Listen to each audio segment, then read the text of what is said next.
남전입니다.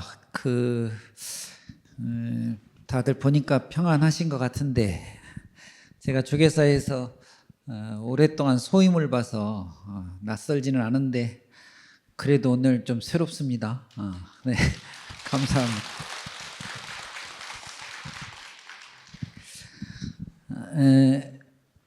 본문 주제를 안부 이렇게 정했는데요. 안부라는 말 아시죠? 왜 우리가 안부 인사한다 그러지 않습니까? 몰라? 그런 뜻으로 쓰이는 말이죠. 안부라는 말은 내가 어려운 거 질문할까 봐 지금 대답을 안 하는 거죠.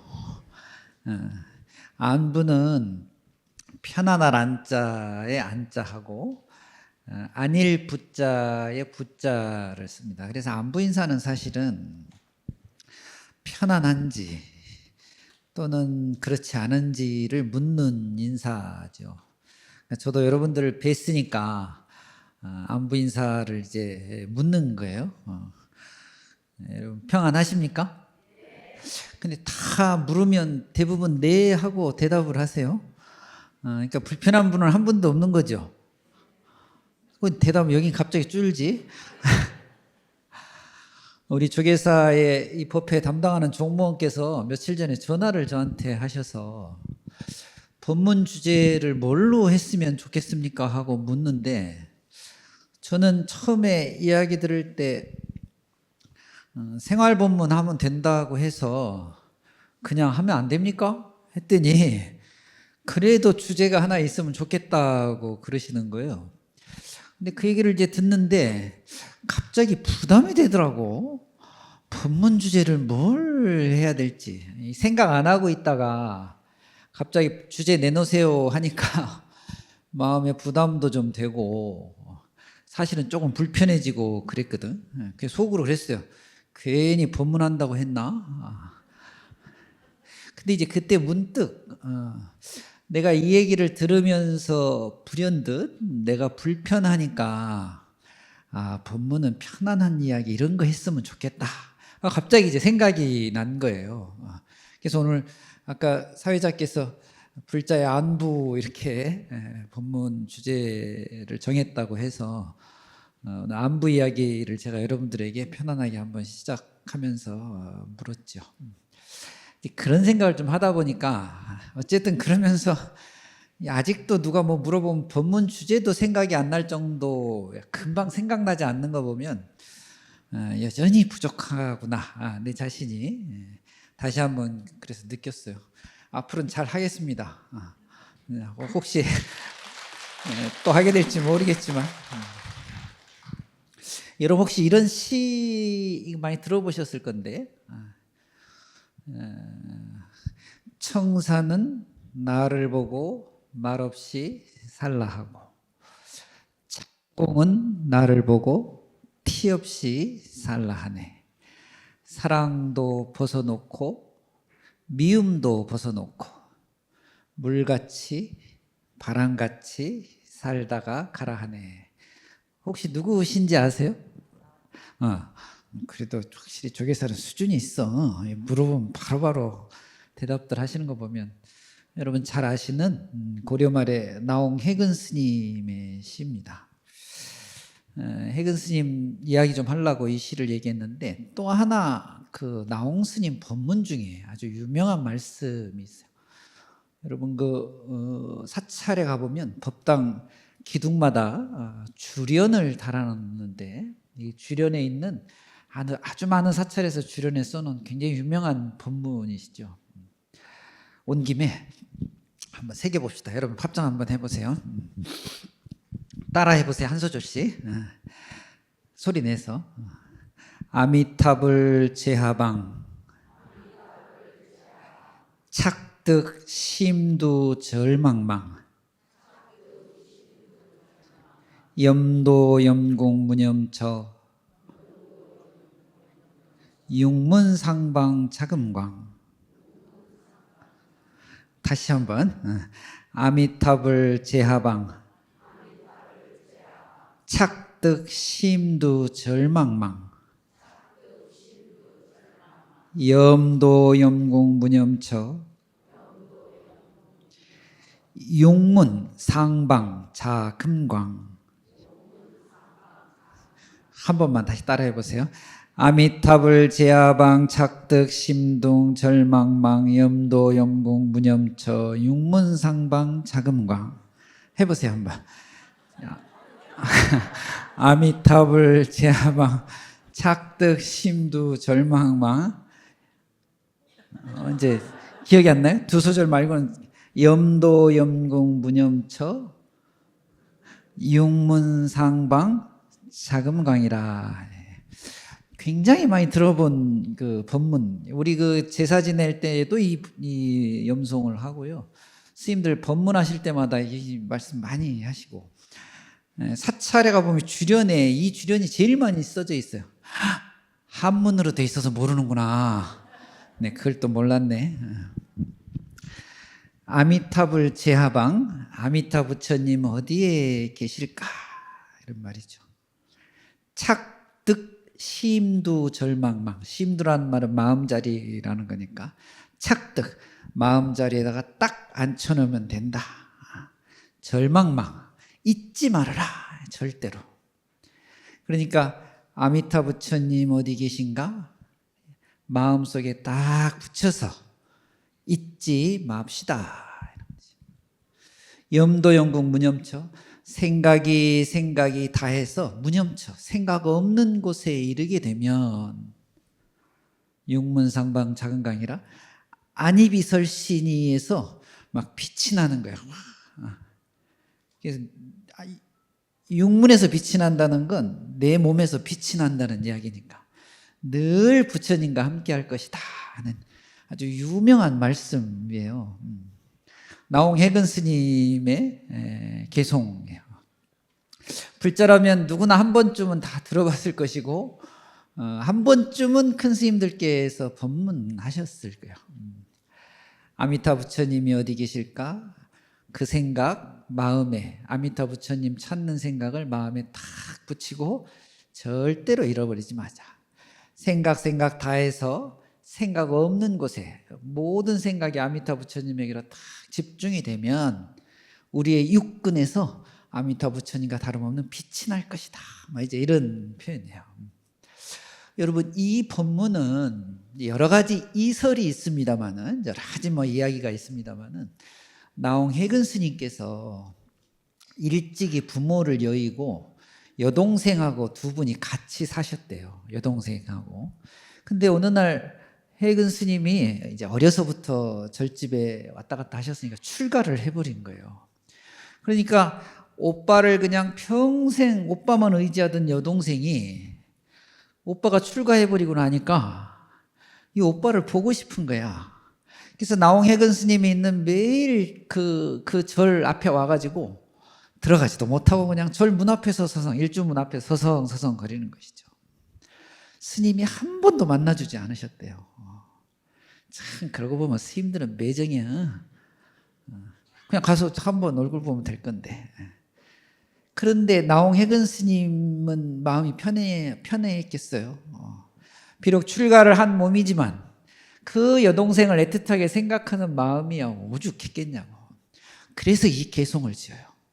이 글을 탁 지어가지고 글로 써가지고 자기 친한 도반 스님에게 건네주면서 스님, 저 문 앞에 가면 내 여동생이 왔다 갔다 할 건데 제 여동생한테 이 개송 좀 전해주세요 한다고. 그래갖고 나온 게 이 개송이에요.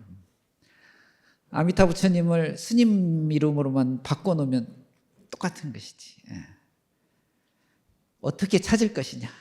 부처님을 잘 마음 안에 놓으면 생각이, 그립다는 생각, 보고 싶다는 생각이 부처님에게로 딱 사무쳐지면 그때부터 너무 편안해지고 너무 내가 좋아지는 거예요.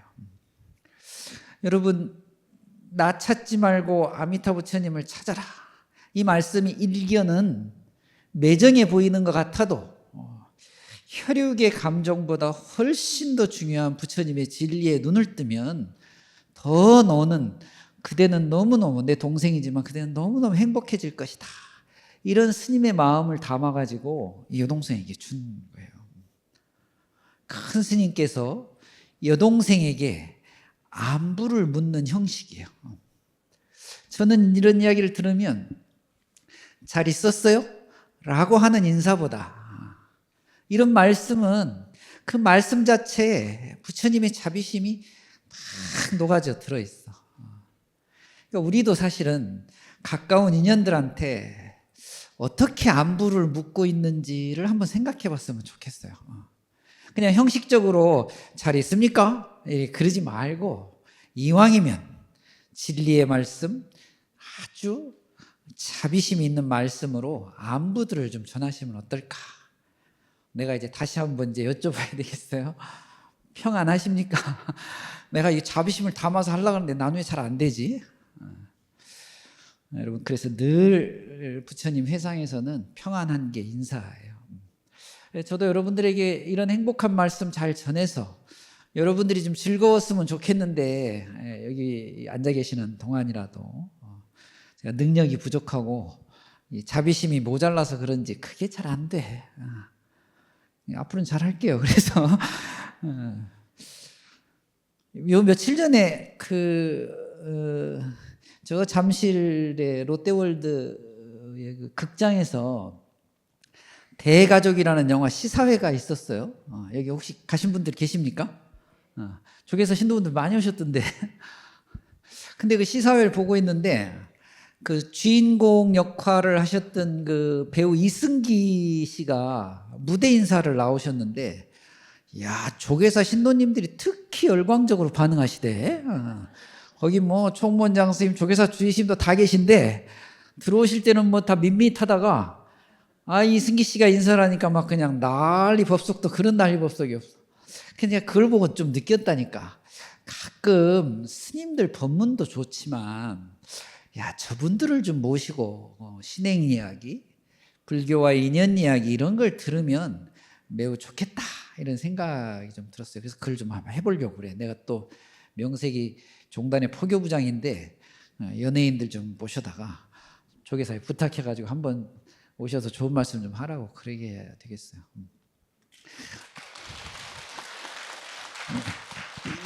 이 박수의 의미는 나보다 빨리 그분들을 모시고 오라 이런 얘기죠.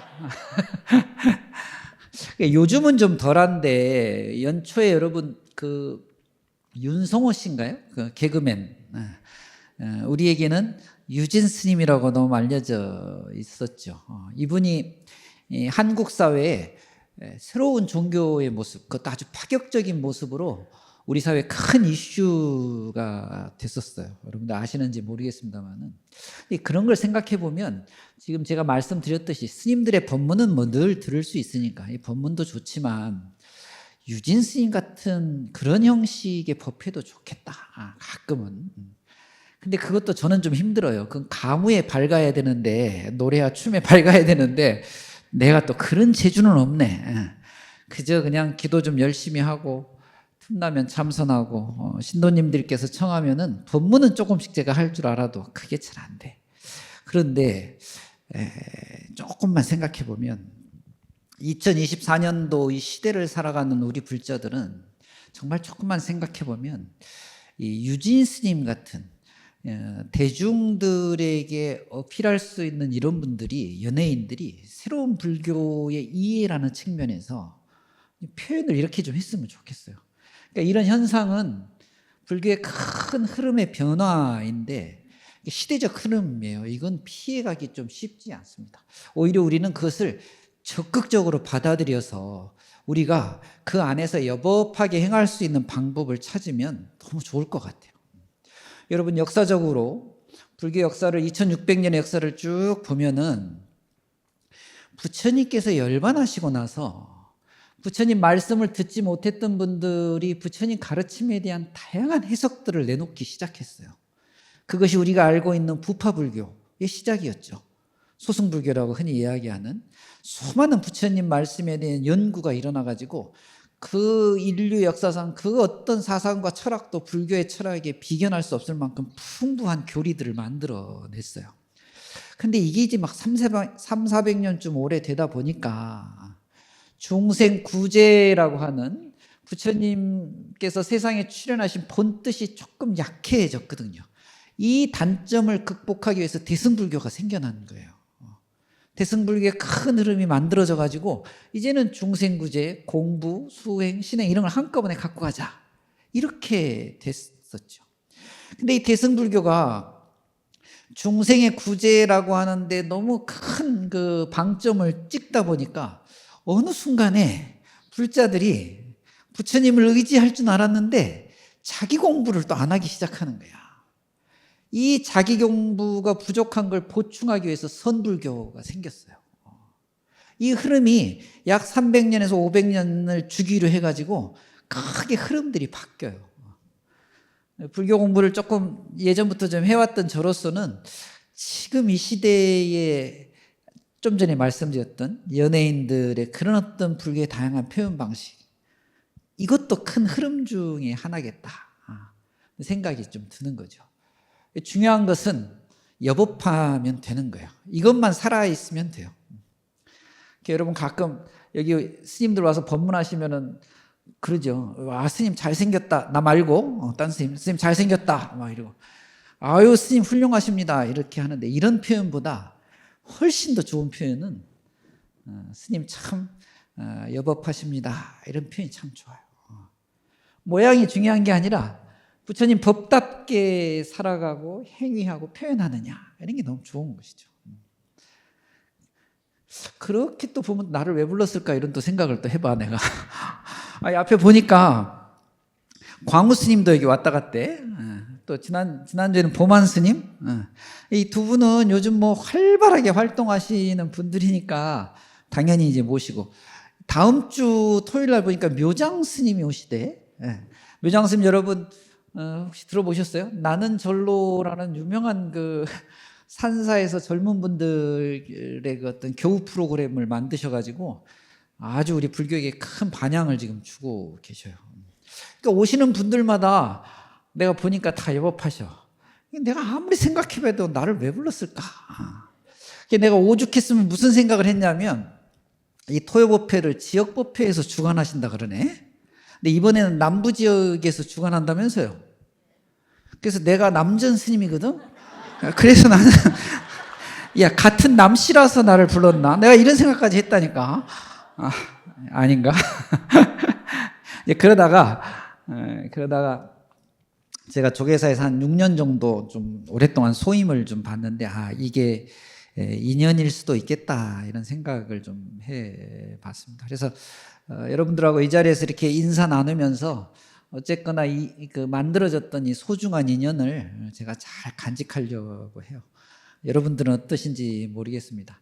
근데 이 소중한 인연이 이어지려면 아까도 말씀드렸듯이 저도 그렇고 여러분도 그렇고 이 시간이 안부 편안해지셔야 돼요.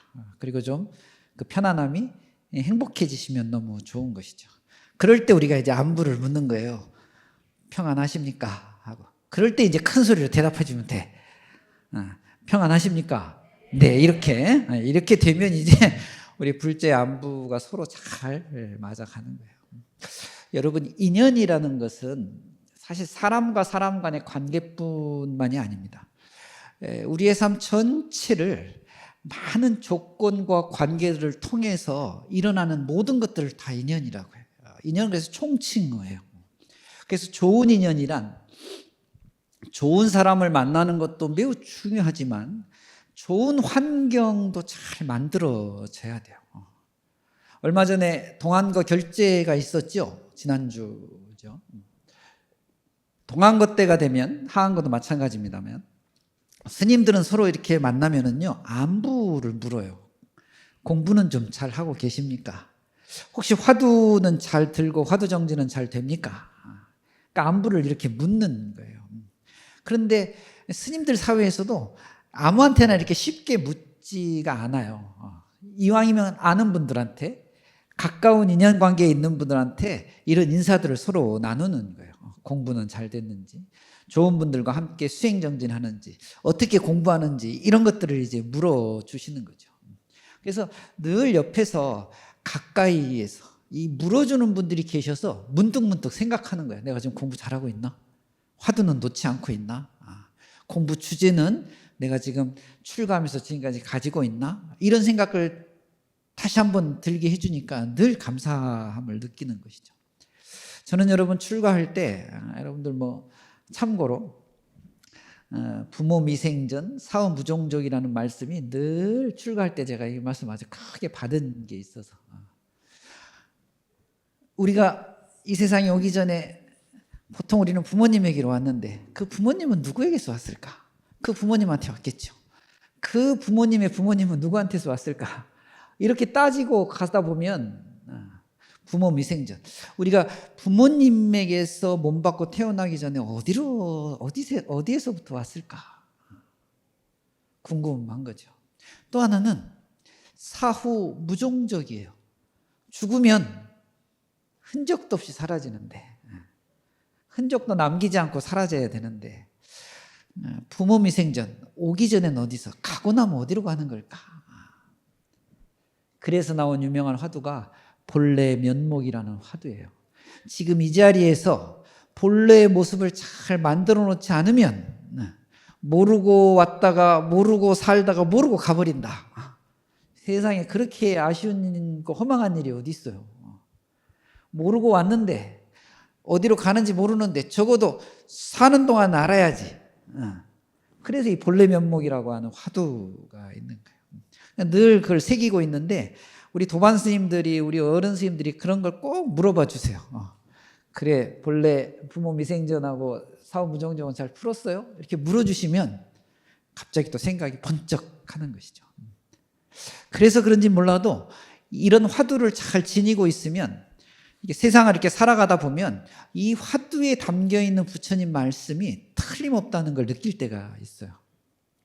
여러분, 제가 여러분들하고 이렇게 법회하니까, 법문하니까 지금 이 순간에 내 본래 면목은 스님인 것 같아요. 여러분들 저를 스님이라고 부르시죠? 대답이, 그럼 날 뭐라고 불러? 근데 제가 여기저기서 불교 강의를 좀 많이 하러 다니거든요. 강의할 때 보면 가끔 신도분들이 저를 스님이라고 안 부르고 선생님 이렇게 부를 때가 있어. 그럼 내가 그때 선생님이, 그렇죠. 부처님 경전 또 부처님 가르침을 전해주니까 선생님이라고 할 수 있어요. 가끔 길을 가다 보면 심지어는 조계사 앞에서 어떤 분이 저한테 물어요. 아저씨, 조계사 가는 길이 어디예요? 이러고 물어. 내가 그때 내가 아저씨도 될 수 있겠구나. 외국 나가면 여러분 우리를 아저씨, 스님, 선생님 이런 말로 안 물어봐요. 어느 나라에서 왔니? 이렇게 물어봐. 그럼 저는 그때 대한민국 사람이 되는 것이죠. 근데 그런 걸 보면서 내 모습이, 내 삶이 정해져 있지 않구나. 부처님 말씀하신 공하다는 것을 내가 아주 뼈저리게 느껴요. 본래 면목은 이 공한 모습에 정말로 잘 최선을 다해서 살면은 이 삶이 뭉쳐져 가지고 본래 면목을 조금 알 수가 있겠구나. 이런 생각이 들 때가 있어요. 오늘 여러분 여기 오셔가지고 제 법문을 듣는데 조금만 생각해 보면 오늘 여기 오기까지 어저께부터 시간 체크 하셨을 수 있어요.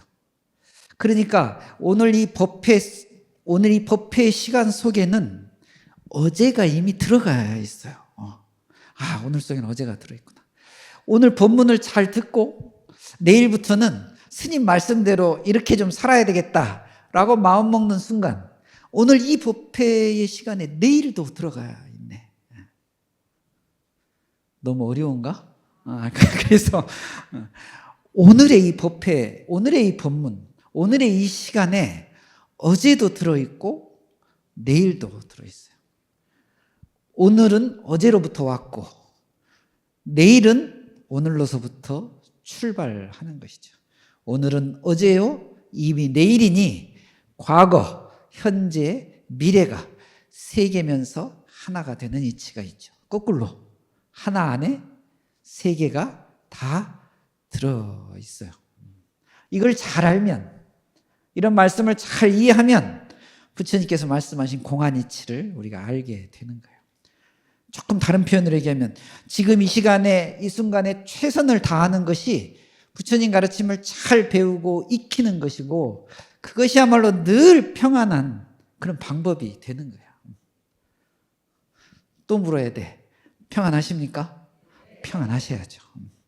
조금만 이야기의 범위를 좀 넓히고 달리하면, 이 시간의 문제를 나의 모습에 투영하면 이미 나의 지금의 모습에는 과거의 내 모습이 여기 들어있어요. 여러분, 미래의 내 모습도 여기 들어있다. 과거에 잘못한 걸 자꾸 기억해내지 마세요. 고통만 있을 뿐이지. 미래에 아직 오지 않을 두려움들을 자꾸 여기서 생각해내고 일으키지 마셔요. 오지도 않는 사실을, 오지도 않는 두려움을 걱정한다고 해결되면 좋겠지만 그런 법은 없거든. 오로지 지금 나의 모습 속에 과거의 내 모습과 미래의 내 모습이 담겨져 있다고 생각한다면 지금 내가 어떻게 말하고 행동하고 실행하느냐에 따라서는 내 삶이 지금 다 드러나는 거예요. 앞으로의 삶도 다 드러나는 것이고, 조금 확장하면 나와 가까운 사람들의 모습도 내 안에서 보여요. 내가 지금 잘해야, 내가 지금 정말 열심히 살아야 나의 삶도 좋아지지만 나와 인연을 맺은 그 인연들도 훌륭해지는 것이에요. 여러분, 가끔 내가 일으키는 생각이 옳을 때가 있어요. 내가 부처님께 아주 굳건한 신심으로 신행활동을 해요. 근데 그 안에도 빈틈이 있다는 걸 알아야 돼요. 상대도, 나를 지금 대하고 있는 상대도 빈틈이 있고 틀림이 있어요. 어쩔 때는 고집 부리는 사람도 있어요. 다 이유가 있어요. 까닭도 있고. 이 묘한 사실만 우리가 서로 잘 알게 되면 다가오는 인연들하고 늘 부처님 같이, 부처님의 가르침으로 나도 평안해지고 나의 인연들, 나의 상대들도 평안해질 수 있는 게 부처님의 대단한 가르침이죠. 아픈 사람이 낫고 눈먼 장님이 눈을 뜨고 이런 기적도 중요하지만 나하고 나를 대하는 사람이 평안해지는 지금의 이 순간이 기적적인 일인 것이죠. 불교의 기적은 그렇게 이야기합니다. 그런데 여기서 우리가 한쪽 견해가 옳다고, 한쪽 생각이 옳다고 고집 부리기 시작하면 갈등이 일어나는 거예요. 그런데 그쪽에서도 그래. 그쪽에서도 고집 부리고 갈등을 일으켜요. 그럼 어떻게 되지? 싸운 거란 말이야. 이게 우리가 부처님 말씀을 잘 공부한다는 건 생각이 다르다는 것만 알아도 적어도 갈등하고 싸움은 방지할 수 있어요. 좋죠. 그렇게 해야 되는 것이에요. 공부하고 신행하는 게 그런 것이죠. 그렇게 되면 상대에 대한 인연에 대한 이해력들이 높아지니까 부처님의 가르침에 대한 올바른 이해로 관계들이 다 평안해지는 거예요. 그걸 공존이라고 하고 그걸 평화라고 하는 것이죠. 이해하지 않으면, 늘 서로 같이 편안하지 않으면 이게 자칫 잘못하면 아까도 얘기했지만 폭력된다니까. 여러분 옛날에 다 경험이 있으시니까 우리가 어떤 사람을 사랑해요. 사랑하는 것이 꼭 좋은 건 아니에요. 그 사람을 이해하지 않으면 이 사랑은 폭력적이 될 수 있어요. 그렇지 않아? 시치미를 다 떼고 있네. 자기가 좋으면 잘해줍니다. 자기가 좋으면 잘해. 그런데 마음에 안 들면 그 순간부터 원수가 된다니까. 아닌 척하기는 다들 내가 보니까 경험이 다 있으면서. 그래서 저는 늘 여러분들을 이해하려고 노력해요. 뭐 여러분들이 스님 험담을 하든 말든 뭐 내 뒤에서 내 욕을 하든 말든 나라님도 없는 데서는 흉보는 건데 저는 이해하죠. 좋다 싫다 이런 데 구애받지 않고 그럴 수 있지 뭐 생각이 다르니까 하고 있는 그대로 보려고 노력해요. 여러분 우리가 살면서 좋은 사람 만나면 좋겠죠. 왜 대답을 안 하는 거야? 좋은 사람 만나면 좋겠지. 제가 질문 하나 해볼게요. 가족은 좋은 사람들입니까? 가족은 좋은 인연입니까? 나쁜 인연입니까? 뭐 삼생의 원수가 가족이 돼서 만난다고 막 그런 얘기도 하던데. 근데 여러분 좋은 사람들이고 좋은 인연인데 그래서 화목한 집안도 많이 있지만 왜 불화가 많은 거예요? 집안에 도대체. 이게 누구 문제일까? 제가 질문한 것을 다시 한번 생각해 봐요. 여러분 좋은 사람이 따로 있는 게 아니에요. 내가 좋아하면 좋은 사람이에요. 내가 좋아하면 그 사람은 좋은 사람이야. 어떤 사람이든지 다 그냥 사람이거든요. 근데 그 사람을 좋아하면 좋아지는 거예요. 근데 그 사람을 좋은 사람이다, 나쁜 사람이다라고 구분하는 것은 좀 어려운 말로 내 인식의 오류야. 잘못 생각하고 있는 것이죠. 좋게 가꾸고 좋게 인연을 만들어 나가고 평안하게 인연을 만들어 나가는 것이 부처님 가르침의 기도고 수행이고 공부란 말이에요. 근데 우리는 늘 좋은 사람이 오기를 기다려요. 그런 법은 없어요. 저나 여러분들이나 사람들은 대부분 그런데요. 여러분 3살 때 혹시 3살 때 기억나요? 여러분 모든 사람은 모든 그 생명체들은 대개 3년 차 되는, 특히 사람들은 3년쯤 되면 자아가 형성된대요. 근데 이 자아가 그때부터 만들어져 가지고 죽을 때까지 소멸이 잘 안 된다는 거야. 그래서 우리 속담도 있어. 3살 버릇 80까지 간다 그래. 그러니까 이게 고치기가 힘든 거예요. 3살 때부터 만들어진 이 천성이, 이 습관과 버릇이.